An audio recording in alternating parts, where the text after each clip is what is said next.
Okay, let's just dive right into it. Picture this. You're at a party, maybe a work thing, and you've just been introduced to someone. You shake their hand, you smile, they tell you their name, and boom, like 5 seconds later, it is just gone. Completely vanished. We've all been there, right? And today we're going to figure out exactly why that happens. It's a special kind of panic, isn't it? The name isn't just forgotten. It honestly feels like it was never there to begin with.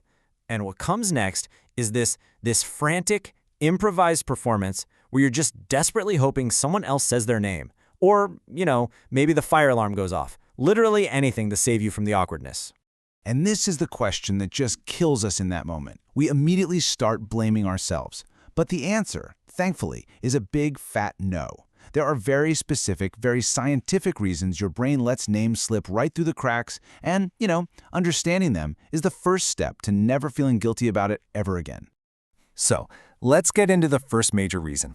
When you meet someone new, your brain isn't just sitting there passively listening. Oh no, it is performing this incredible high-wire act of cognitive juggling. I mean, just think about everything that's happening in your working memory right then. You're reading their facial expressions, you're picking up on their tone of voice, you're trying to figure out the social situation, you're figuring out if they like you, if you even like them, and on top of all that, you're already trying to think of what to say next. It is a massive amount of mental work.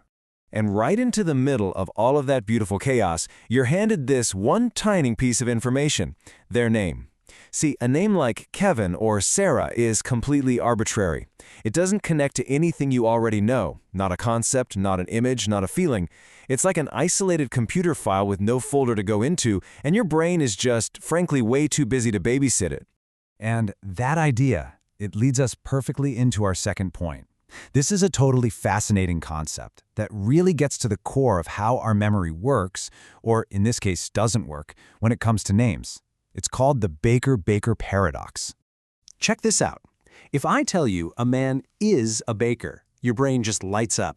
You think of bread, the smell of fresh pastry, maybe a white apron covered in flour. You have this whole rich network of connections. But if I tell you his last name is Baker, your brain has absolutely nothing to hold on to.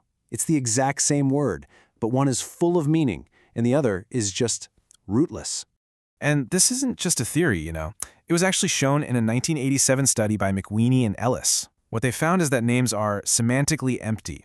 Basically, our brains are super efficient machines, and they prefer to hold on to things that actually mean something. An arbitrary name, it just doesn't make the cut. And this quote just nails it. Think about it. If you go to a funeral, what do you remember? You remember the stories told in the eulogy, the feeling in the room, maybe the scent of the flowers. You remember all the rich, emotional, contextual details. You don't really remember the printed text on the little program they hand you. Your brain just instinctively knows what matters, and it's almost never just the label. All right, now for our third reason, and this one might hit a little close to home for some of us. A huge, huge factor in forgetting names is what's happening inside your own head, especially if you're someone who's prone to a bit of social anxiety. Does that little voice sound familiar? While the other person is actually saying their name, you're not really listening, are you? You're busy internally narrating and critiquing your own performance. So the name enters your ear for a split second, and then your internal monologue just completely bulldozes right over it. And there's actually a name for this. It's a real documented thing called the next-in-line effect. In a group setting, people get so focused on what they're going to say that they totally miss what the person right before them just said. Well, for people with social anxiety, you're basically stuck in this next-in-line mode all the time. You're never really fully present. So here's the big reframe. If this sounds like you, the issue is not a faulty memory. The issue is that your attention is being hijacked by your own thoughts. You don't have a memory problem. You have a preoccupation problem. And that is a very, very different thing. Okay, so let's pull all of this together now. It is time to stop thinking of this as some kind of personal failure and start seeing it for what it really is. It's a feature of your brain's unique architecture. See, your brain is not a hard drive that stores every file perfectly. It's more like a ruthless editor. It stores impressions, it stores emotions, and it stores things that connect to stuff you already know. It prioritizes the surprising and the meaningful, and, well, an arbitrary name handed to you in a moment of social pressure, it almost never makes the final cut.